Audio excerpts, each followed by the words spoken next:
I'm going to take a tour of the locations of historic star forts and places where there were trolley parks of a bygone era in eastern New York, starting at the southern end of Lake Champlain and heading directly south along the Hudson River Valley into the upper and lower New York bays in this video. I happened into the area when I was researching the Saratoga Springs Race Course, its relationship to airports in the area, as well as the presence of Healing Springs Railroad, and once upon a time there was a trolley car line, as well as a Fort Saratoga. My name is Michelle Gibson. I'm going to begin with Fort St. Frederick and Fort Crown Point at the southern end of Lake Champlain, which lies between the states of New York and Vermont, and extends up into the Canadian province of Quebec.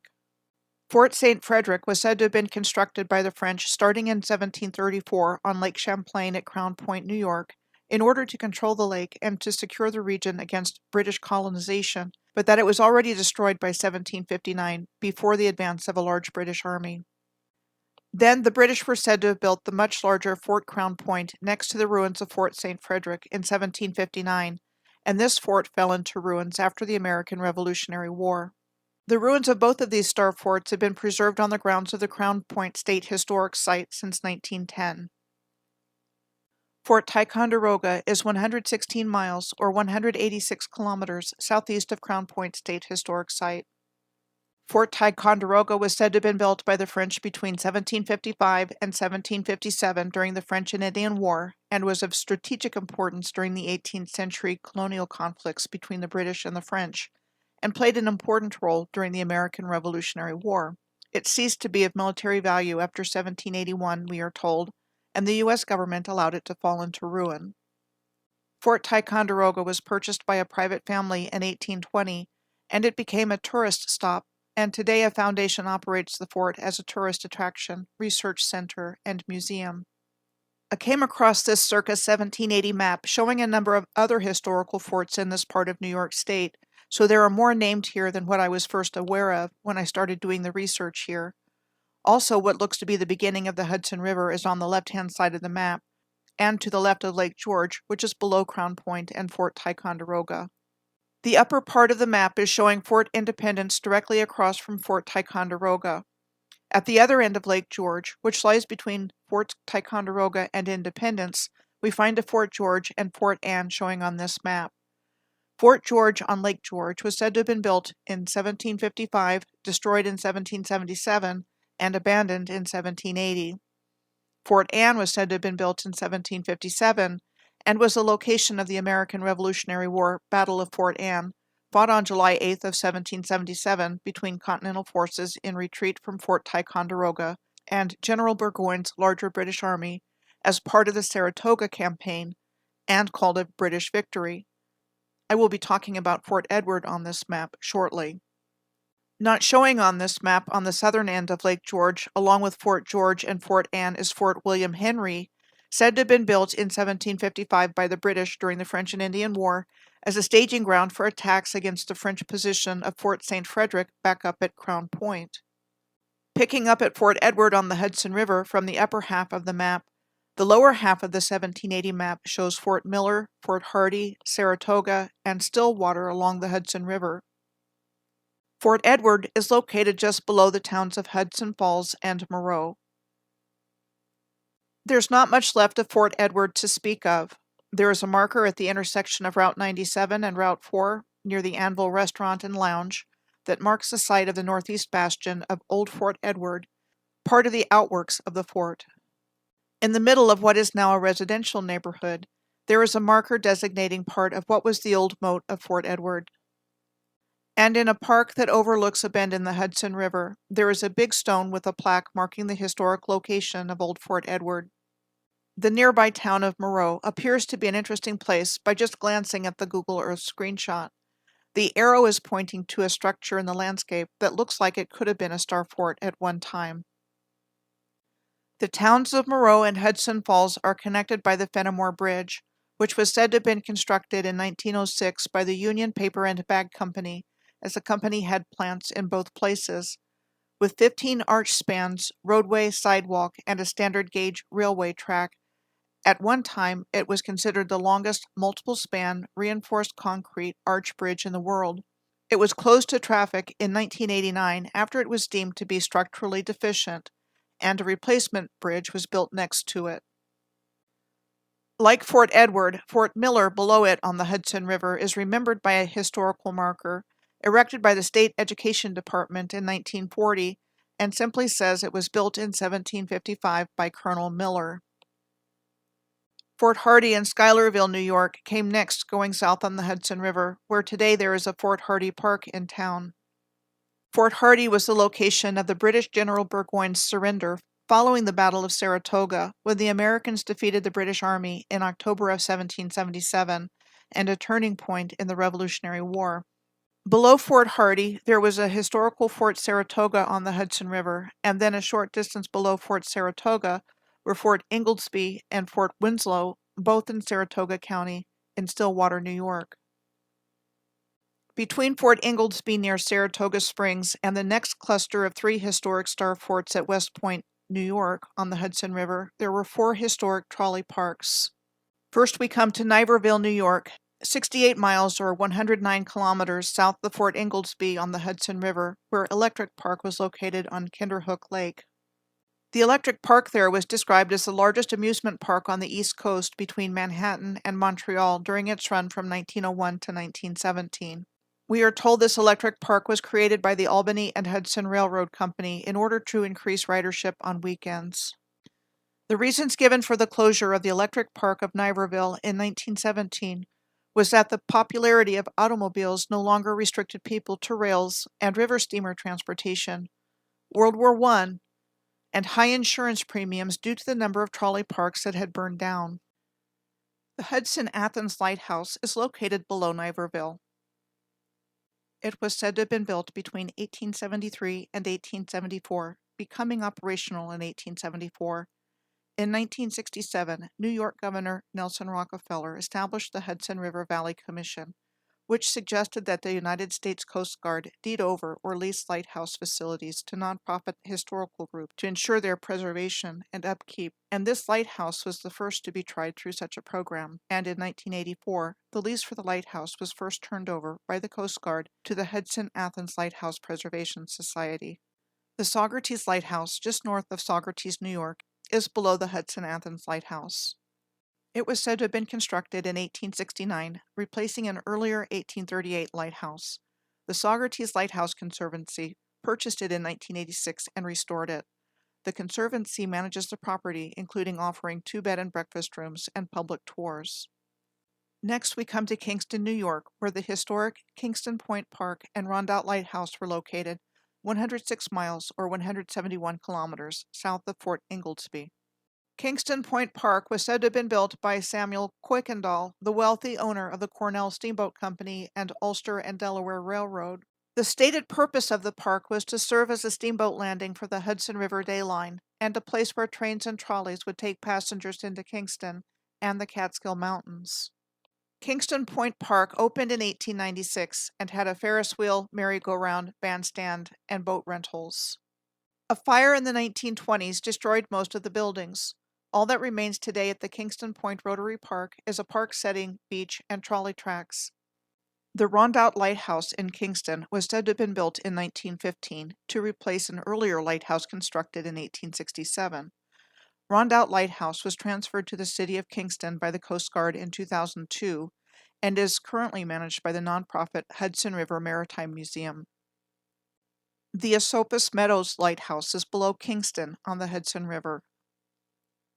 Nicknamed Maid of the Meadows, the Esopus Meadows Lighthouse was said to have been completed in 1871 to replace a lighthouse that had been constructed in 1838.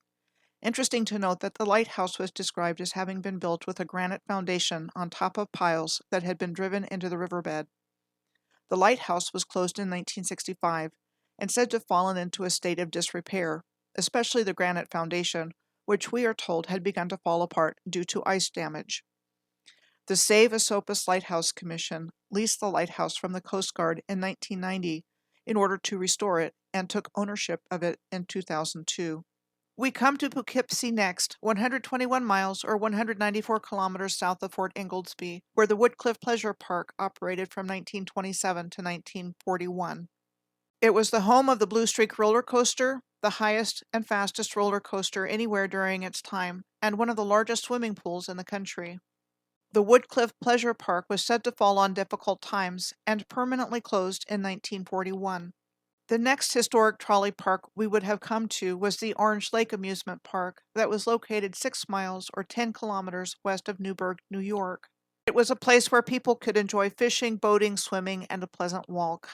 The advent of the trolley line in 1886 was said to have increased the popularity of the park, leading it to become one of the most popular parks in the Northeast.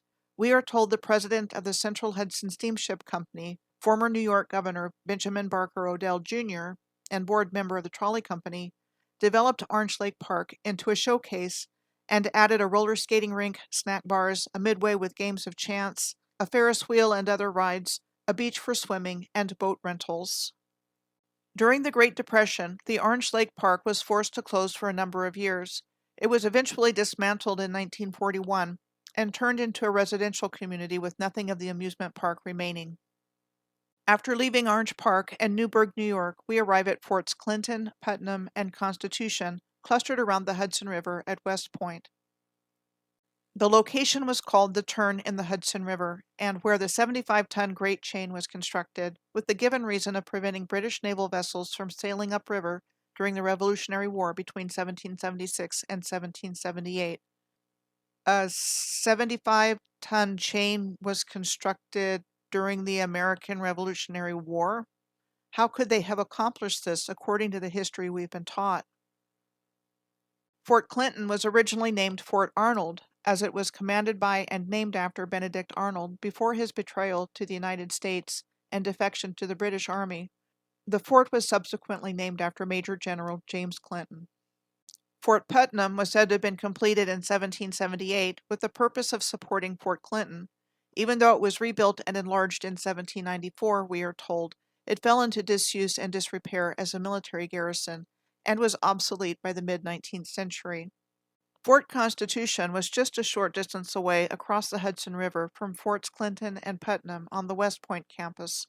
It was captured and destroyed by the British in October of 1777 and said to have been partially reconstructed by the American forces after it was abandoned by the British and became one of the anchor points for the Great Chain across from West Point. It was completely abandoned after the Revolutionary War.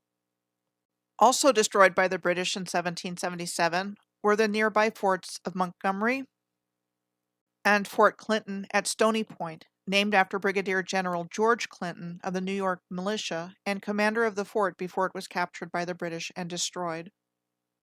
Fort Clinton at Stony Point is adjacent to Bear Mountain State Park.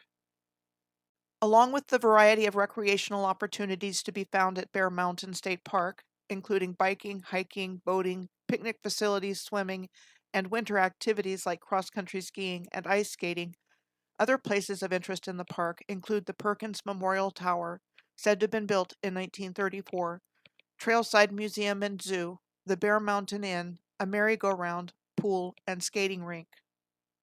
With regards to the history of the park, this is what we are told. In January of 1909, the state of New York purchased a 740-acre tract of land at Bear Mountain, with plans to build Sing Sing Prison there, but conservationists stopped the prison from being built. Later that year, the newly widowed Mary Averill Harriman, wife of Union Pacific Railroad president and American financier Edward Henry Harriman, who died in September of 1909, offered the state another 10,000 acres and $1 million towards the creation of a state park. American progressive politician and businessman George W. Perkins, a partner in the J.P. Morgan Company and president of the Palisades Interstate Commission since 1900, with whom Mary Harriman had been working, managed to raise another $1.5 million from a dozen wealthy contributors, including John D. Rockefeller and J.P. Morgan. The state matched the contributions with a $2.5 million appropriation, and Bear Mountain Harriman State Park came into being in 1910, and managed by the Palisades Interstate Commission, which was formed in 1900 by New York Governor Theodore Roosevelt, and New Jersey Governor Foster Voorhees for the stated reason of stopping the quarrying activities along the Palisades Cliffs of New Jersey. Right away, a steamboat dock was built for excursions to the Bear Mountain State Park, and the West Shore Railroad Station was built near the dock. Got to wonder what was really going on here with the involvement of all these super wealthy elite family names of Rockefeller, Morgan, and Harriman. Shortly after leaving Fort Clinton at Stony Point on the Hudson River, we come to Buchanan, New York, the historic location of Indian Point Amusement Park. Indian Point Amusement Park was said to have been created in 1923 on a former farm by the Hudson Day Line, the premier steamboat line on the Hudson River from the 1860s through the 1940s, as a recreational park for its passengers, as a rival for the popular park at Bear Mountain. The Indian Point Park had a cafeteria, picnic facilities, baseball diamonds, rides and games, dance hall, beer hall, miniature golf, swimming pool, and speedboat rides. The property backed up to the Croton and Mount Kisco reservoirs that provided water to New York City. From 1923 to 1948, the Hudson Day Line operated Indian Point Park, at which time the park was closed. It reopened in 1950 under new management and operated for a few more years until it closed in the mid-1950s, and the property was purchased by Consolidated Edison Gas and Electric Company for the nuclear power plant, which opened in 1962. And which was in operation until April 30th of 2021, when Indian Point Energy Center was permanently closed. Before its closure, the 2 reactors there provided an estimated 25% of New York City's electrical power usage. It is interesting to note that there is a feature across the Hudson River from Indian Point in the actual town of Stony Point that looks like it could have been a star fort at one time, just like what we saw back in Moreau, New York. Before leaving the town of Stony Point, there is a lighthouse here to show you. The Stony Point Lighthouse stands on the grounds of the Stony Point State Historic Site, said to be the location of the 1779 Battle of Stony Point during the American Revolutionary War. We are told the Stony Point Lighthouse is the oldest lighthouse on the Hudson River, having been built in 1826 to warn ships away from the rocks of the Stony Point Peninsula. It was decommissioned in 1925, acquired by the Parks Commission in 1941, and added to the National Register of Historic Places in 1979, restored starting in 1986, and reactivated in 1995. Its automatic light is powered by solar power. Doesn't this lighthouse look rather strange? Short and squat and crooked. Like maybe this is the top of a much larger structure, the rest of which has been encased in earth. Next, we come to the Sleepy Hollow Lighthouse in Sleepy Hollow, New York. Today part of a county park, the Sleepy Hollow Lighthouse was said to have been built in 1883 to warn ships away from the shoals near the common route off Tarrytown and Ossining.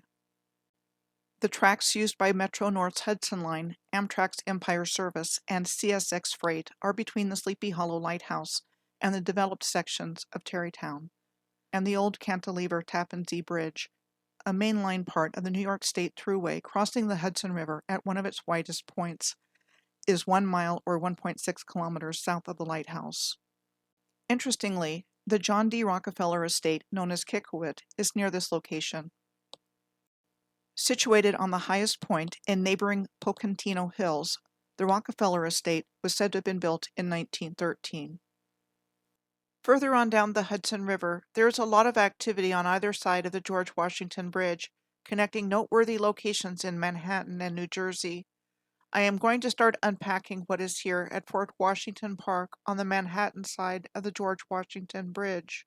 Fort Washington Park is a public park that is located along the riverbank below the bridge and part of the Manhattan Riverfront Greenway. The west side line of Amtrak's Empire Connection runs through the western part of the park. And what is called the Little Red Lighthouse, officially Jeffrey's Hook Light, is located right below the bridge. It was said to have been constructed in 1921, decommissioned by the Coast Guard in 1948, with the completion of the George Washington Bridge making the navigational aid at this location obsolete. Then in July of 1951, the Coast Guard signed the Little Red Lighthouse over to the city's Department of Parks and Recreation. Designated a New York City landmark in 1991, It was relighted by the city in 2002. The remains of historic Fort Washington are in nearby Bennett Park, named for James Gordon Bennett Sr., the newspaper publisher who launched the New York Herald in 1835. Fort Washington was called a fortified position at the island's highest point near the north end of Manhattan, and said to have been constructed to prevent the British from going upriver starting in June of 1776 by Pennsylvania battalions of the Continental Army for General George Washington. Fort Lee, also known as Fort Constitution, was said to have been constructed starting in July of 1776 on top of a bluff on the Hudson Palisades directly across the river in New Jersey, from where Fort Washington was concurrently being built on the other side. Alas, all of the hard work needed to build these fortifications came to nothing, since we are told that in November of 1776, in the Battle of Fort Washington, troops under the command of British General William Howe and Hessian General Wilhelm von Knyphausen made short work of the American forces stationed there, capturing both of the forts and taking a little over 2,800 American prisoners, of which only around 800 were said to have survived after being kept in substandard conditions on board British ships in New York Harbor. Now I'm going to take a look at Fort George and Fort Tryon Park in this same neighborhood of Upper Manhattan called Washington Heights. Fort George was said to have been built in 1776 on Fort George Hill near the intersection of Audubon Avenue and 192nd Street. The historic Fort George Trolley Park operated here from 1895 to 1914. Fort George was located at the end of the 3rd Avenue trolley line and was said to have been developed as a trolley park starting in 1894 in order to give people a reason to use their trolley services at the end of their lines on the weekends and draw the residents of Manhattan to the Riverside neighborhood for summer recreation.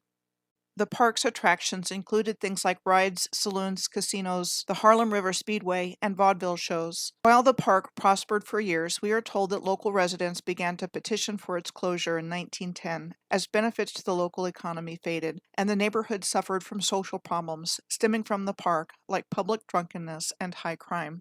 There was a suspicious fire on the property in 1911, but repairs were made and the park reopened. Then in 1913, another suspicious fire devastated the park, and after this one, the property was condemned and the land of the former trolley park was incorporated into Highbridge Park. Fort Tryon was also located in the Washington Heights neighborhood of Upper Manhattan. This is what we are told about Fort Tryon. During the Revolutionary War, it was one of the sites of the Battle of Fort Washington mentioned previously that resulted in a British victory and a huge American loss. During the 19th century, the area was said to be sparsely populated, but that by the turn of the century, Fort Tryon was the location of large Gilded Age country estates, like the Billings Estate, the most luxurious of the estates. We are told what became known as Fort Tryon Hall was built by wealthy Chicago businessman and horse breeder Cornelius K.G. Billings, who had purchased 25 acres of land in what was called the countryside of northern Manhattan. Billings, the former president of the People's Gas Company of Chicago, was said to have started construction of his estate in 1901. Billings' estate had a mansion, stables for 60 horses, and an observatory. By 1917, Billings was ready to move on and sold his estate to John D. Rockefeller. Rockefeller wanted to combine the property of this estate with 2 other estates and turn the land into a public park. He wanted to tear down Fort Tryon Hall, but his architects protested, so he changed course with other ideas for its use. Well, I guess fate must have helped Rockefeller out, because in 1926 a fire burned down Fort Tryon Hall, along with its priceless works of art and other fineries. We are told that remnants of Fort Tryon Hall include the driveway that Billings had constructed, a sort of bridge that extended over the edge of the hill with a high graceful arch at each end. Palisades Amusement Park was across the Hudson River in Cliffside, New Jersey, adjacent to Fort Lee. This trolley park was in operation from 1898 until its closure in 1971. We are told that in 1898, the Bergen County Traction Company trolley operator originally conceived of the park to attract evening and weekend riders for its service. Over the years, and under different owners at different times, from the trolley park era to the coming of cars and buses, the Palisades Amusement Park was one of the most visited in the country. We are told that 3 main factors contributed to the park's closure in 1971: inadequate parking facilities, growing uncertainty about the park's future, and an increase in the number of visitors who were injured or killed. While 4 high-rise luxury apartments now stand where the amusement park was located, it is interesting to note there are still old stone ruins on the former park's grounds. Palisades Park was the first trolley park I ever stumbled across when I was doing research here in May of 2019, following cities and places in a circular alignment from Washington, D.C., and where I first learned that trolley parks were said to have started out in the United States in the 19th century as picnic and recreation areas at the ends of streetcar lines, and that by the 1920s, these trolley amusement parks started to suffer a steep decline for a variety of reasons, as we have seen.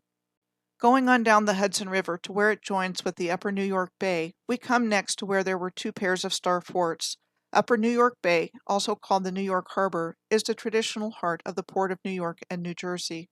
Liberty Island and Ellis Island are situated on the west side of Upper New York Bay, near the Hudson River. Liberty Island is described as an exclave of the New York City borough of Manhattan, as it is in New Jersey waters. It was known as Bedloe's Island until it was renamed Liberty Island by an act of Congress in 1956. Fort Wood, the 11-pointed star fort the Statue of Liberty sits on top of, was said to have been built between 1806 and 1811. The Statue of Liberty itself was said to have been gifted by the people of France to the people of the United States and dedicated on October 28th of 1886. The Statue of Liberty also operated as a lighthouse between 1886 and 1901 when it was under the auspices of the United States Lighthouse Board, but was said to have been closed down because of operational costs. It is interesting to note solar alignments with the torch, like this one that was photographed on January 14th of 2018, 11 days after the Earth's perihelion, when the Earth and the Sun are at their closest point all year. And nowhere is it mentioned that Liberty Island is an artificial island. And it is more obvious that Ellis Island, located right next to it, is an artificial island, with its geometric shapes, even though it is not called one either.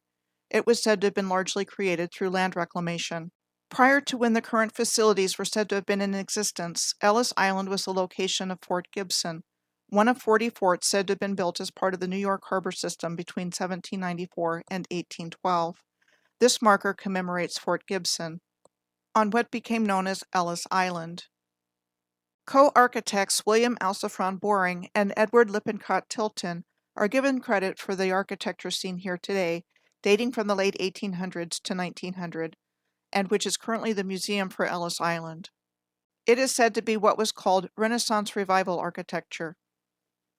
Ellis Island has been owned by the United States government since 1808 and has been operated by the National Park Service since 1965. The south side of the island, which houses the Ellis Island Immigrant Hospital, has been closed to the public since 1954. Governor's Island is also in the Upper New York Bay and situated at the confluence of the East River and the Hudson River. It is 800 yards or 732 meters from the southern tip of Manhattan Island, and separated from Brooklyn by the Buttermilk Channel by approximately 400 yards or 366 meters. The first thing that caught my eye when I was looking at Governor's Island on Google Earth was Fort Jay, named after Supreme Court Justice and Founding Father John Jay, and part of the Governor's Island National Monument. Said to have been built in 1794 to defend Upper New York Bay and in active installation until 1997. Another feature of the Governor's Island National Monument is Castle Williams, part of the New York Harbor System defenses. It is called a circular structure of red sandstone, having been built between 1807 and 1811 under the direction of Lieutenant Colonel Jonathan Williams of the U.S. Army Corps of Engineers.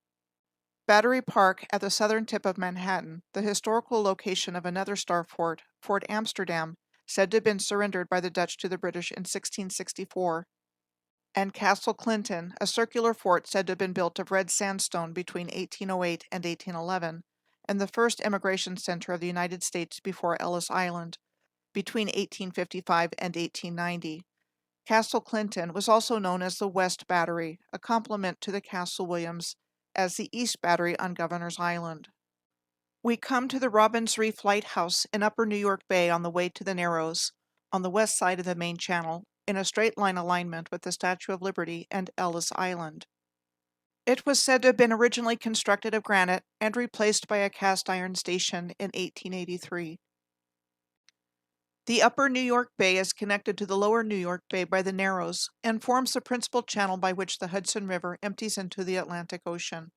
The Verrazano Narrows Bridge connects the New York City boroughs of Staten Island and Brooklyn.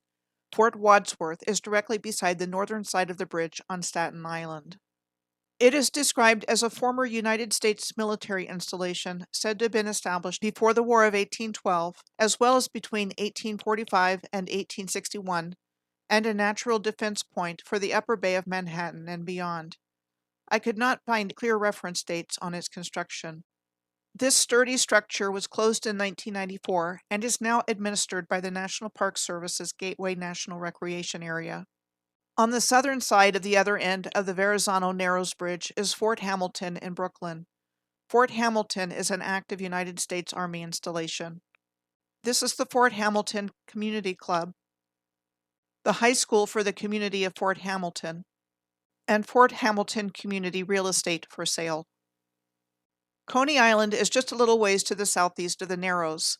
The Coney Island Lighthouse is situated on the western end of Coney Island in Seagate, east of the Ambrose Channel of New York Harbor, in what appears to be a triangulated relationship with Fort Wadsworth and Fort Hamilton on either side of the Verrazano Narrows Bridge. The Coney Island Light was said to have been built in 1890. There were 3 historic amusement parks on Coney Island in Brooklyn: Steeplechase Park, Luna Park, and Dreamland. This is what we are told about them. Steeplechase Park was created by entrepreneur George Tillieu in 1897, who bought and improved the Steeplechase Horses attraction, which featured mechanical horses pulled along metal tracks. The owner, George Tillieu, adopted a funny face mascot depicting a smiley man with several dozen teeth, nicknamed the Tilly, as an icon for his park. The entrance to Steeplechase Park had a grand archway, the top of which was decorated with 4 horses. The park included over 50 attractions on its midway alone. And Tillieu was said to have been inspired to build a Ferris wheel after having seen the one at the 1893 Chicago World's Fair on his honeymoon. In Steeplechase Park's history between its opening in 1897 and closing in 1964, there were things like fires, rebuilding, rides added, and so on. The land of the former amusement park today is Maimonades Park, the location of a minor league baseball stadium.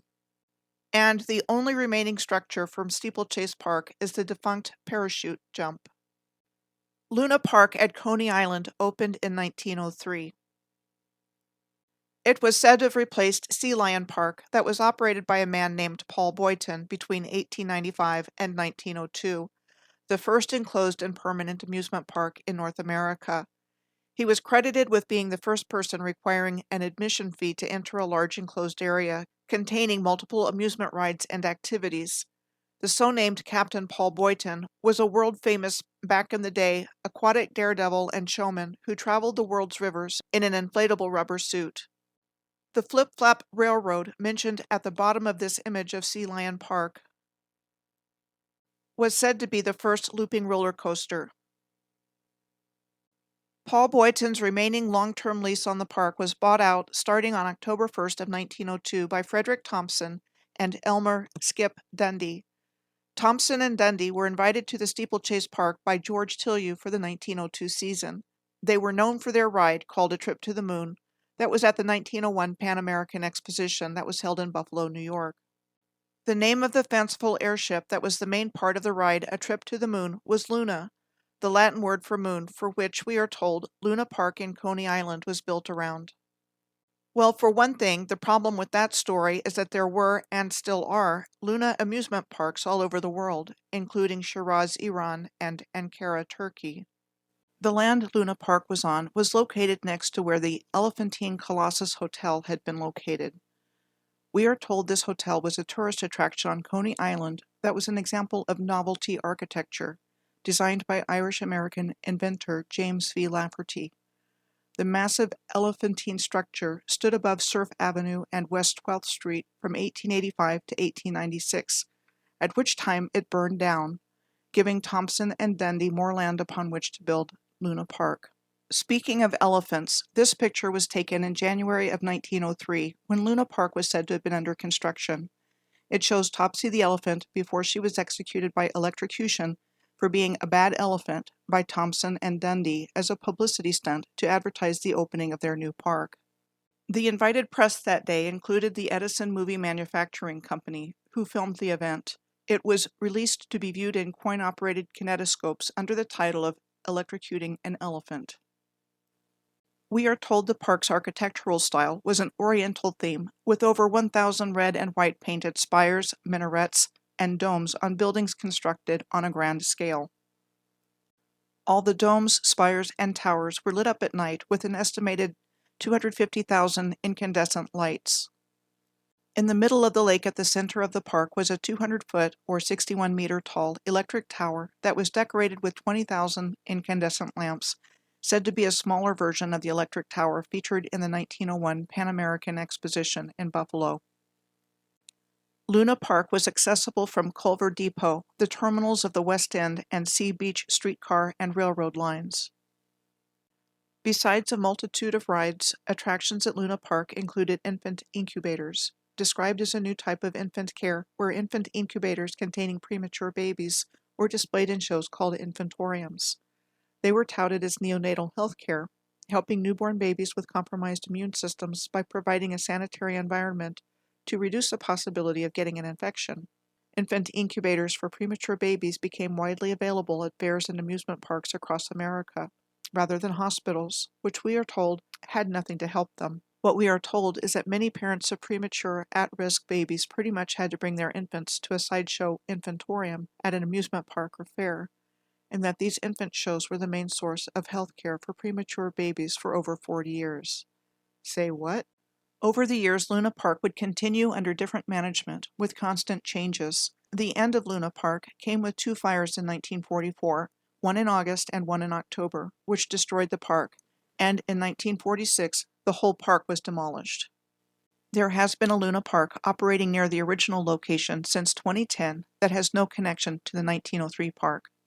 Compare Luna Park at Coney Island with the White City in London, the location of numerous international expositions between 1908 and 1914, after which time it fell into a state of disuse and disrepair, and demolished for a housing estate in 1937.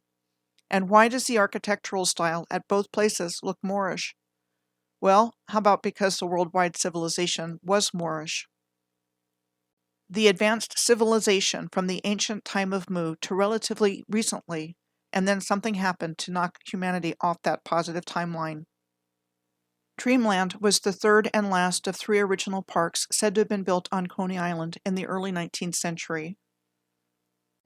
Dreamland was said to have been founded by successful Brooklyn real estate developer and former state senator William H. Reynolds as a refined and elegant competitor to the chaotic noise of Luna Park, and opened in May of 1904. The location of Dreamland was near the West 8th Street subway station opposite Culver Depot. Everything at Dreamland was touted to be bigger than Luna Park, including the larger electric tower, and 4 times as many incandescent lights than Luna Park. Besides having high-class entertainment, morality plays, and rides, we are told, Dreamland had human zoos featuring dwarf inhabitants in what was called Midget City, a Somali village, and a Filipino village. Like Luna Park, Dreamland also had an infant incubator sideshow attraction. Dreamland's life on Coney Island was ended only 7 years after opening. On May 27th of 1911, a fire started at the Hell Gate attraction the night before the season's opening day and spread quickly, completely destroying the park by morning. There are a couple of more things I would like to bring up before I leave this part of New York City. One is Brighton Beach, which is adjacent to the 3 major Coney Island amusement park locations. The Brighton Beach Race Course was an American thoroughbred horse racing facility shown here, opened on June 28th of 1879. It was instantly successful and drew wealthy patrons from New York City. The track prospered in 1908 when the New York State Legislature passed the Hart-Agnew Law banning gambling. The Brighton Beach racetrack was eventually torn down and by the 1920s replaced by residential housing. Back around 2015, about 3 years before I started blogging and doing my own research in 2018, I remember seeing a video on the New Earth YouTube channel about megalithic remains strewn about on Brighton Beach, so I searched for images like this one of Brighton Beach. And the explanation we are given for faces amongst the rocks was that there was a mystery artist in the 1970s who carved them. The last thing I want to point out is the absolutely ruined-looking appearance found in the landscape here. Jamaica Bay is called a partially man-made and partially natural estuary on the western tip of Long Island and contains numerous marshy islands. John F. Kennedy International Airport is on the northeast side of Jamaica Bay and would have been in a short distance straight-line alignment with the former Brighton Beach Race Course. Interestingly, there's a rapid transit line of the New York subway system that operates here, the I&D Rockaway line that runs between the Aqueduct Racetrack Station terminal, also close to the airport in a short distance straight-line alignment, and the Rockaway Park Beach 116th Street Station terminal. The long, narrow, and shallow Great South Bay is east of Jamaica Bay on Long Island's south shore. The Great South Bay is described as a lagoon that is 45 miles or 72 kilometers long and has an average depth of a little over 4 feet or 1.2 meters and is 20 feet or 6 meters at its deepest. I am sure there's a lot more to find here, but I will share this book cover and say that during the so-called Gilded Age, the Vanderbilts, Roosevelts, Whitneys, Morgans, and Woolworths were said to have built country estates on the north shore of Long Island and summer mansions on the south shore. Next, a look at lighthouses in the lower New York Bay. The Great Beds Lighthouse is just offshore from the northwestern New Jersey coast, located at the Great Beds Shoal near the mouth of the Raritan River.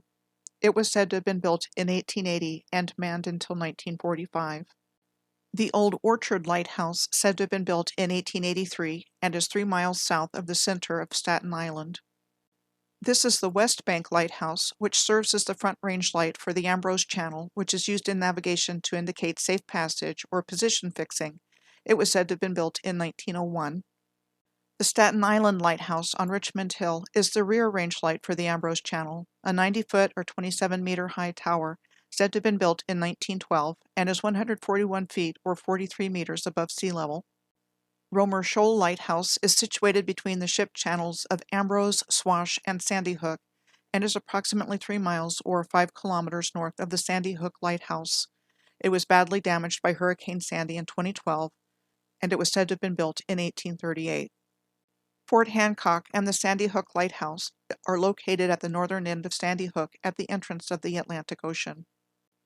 The lighthouse on Sandy Hook at Fort Hancock is said to be the oldest working lighthouse in the United States, and we are told it was built in 1764.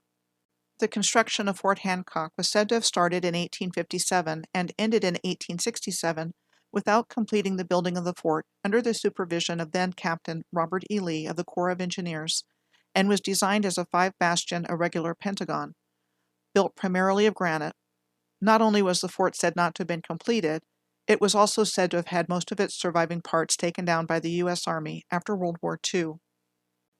The batteries of the now designated Fort Hancock were said to have been constructed starting in 1890 as part of the Sandy Hook Proving Ground for the testing of coastal defensive weapons, like Battery Potter.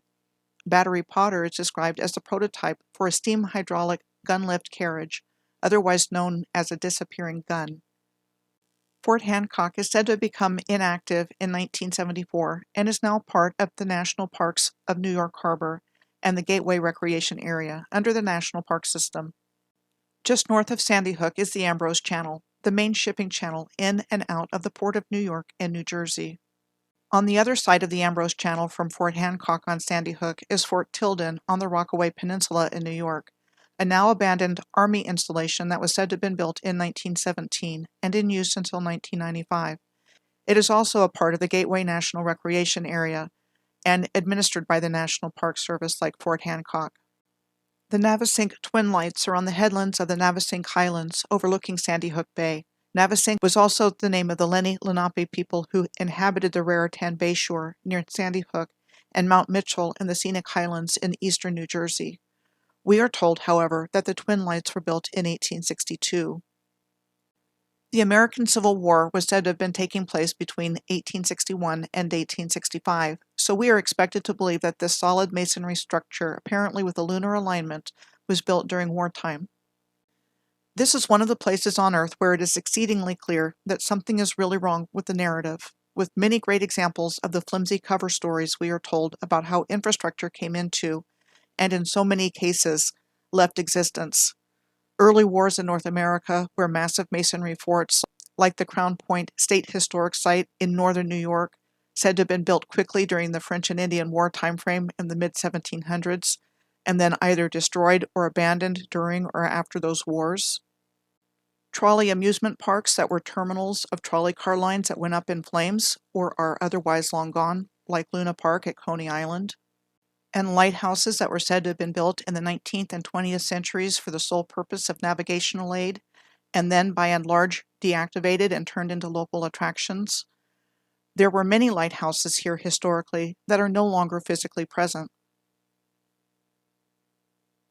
Between the entrance to the lower New York Bay at the Atlantic Ocean to the locations around the George Washington Bridge across the Hudson River, I have specifically looked at 11-star forts that are in pairs and/or clusters, 5 major historic trolley amusement parks, and 11 lighthouses.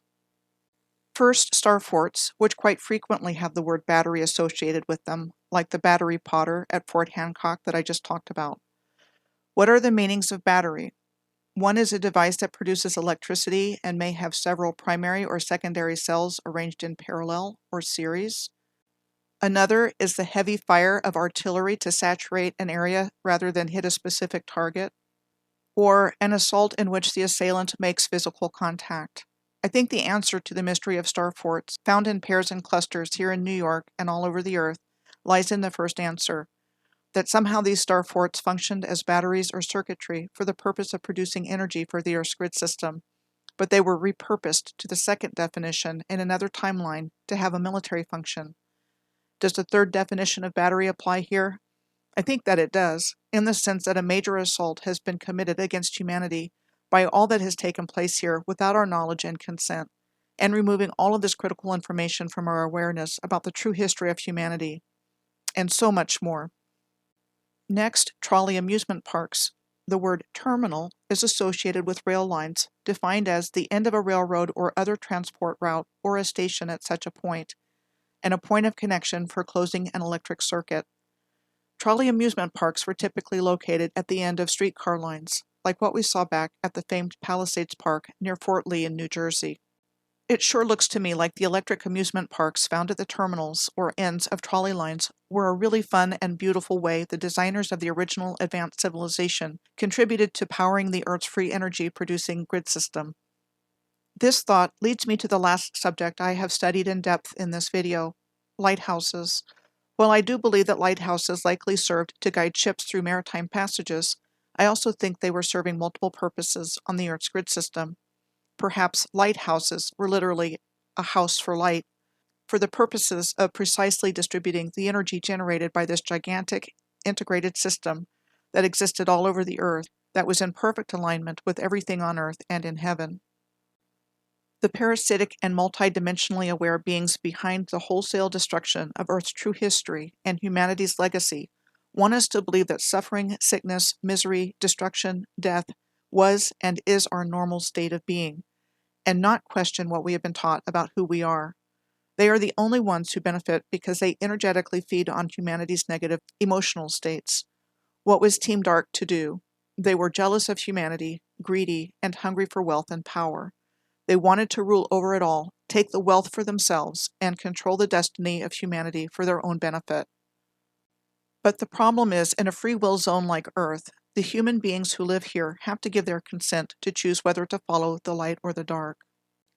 The only way they can accomplish this acceptance is by outright lies, deception, and duplicity, because if people knew the true agenda of these controllers, the majority of humanity would never ever accept this.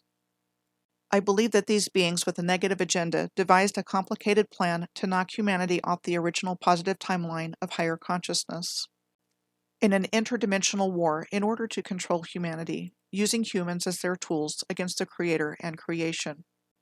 I, for one, do not believe they are going to get away with what they have done, and that we are in the midst of the Great Awakening that Team Dark has done everything imaginable and unimaginable to prevent.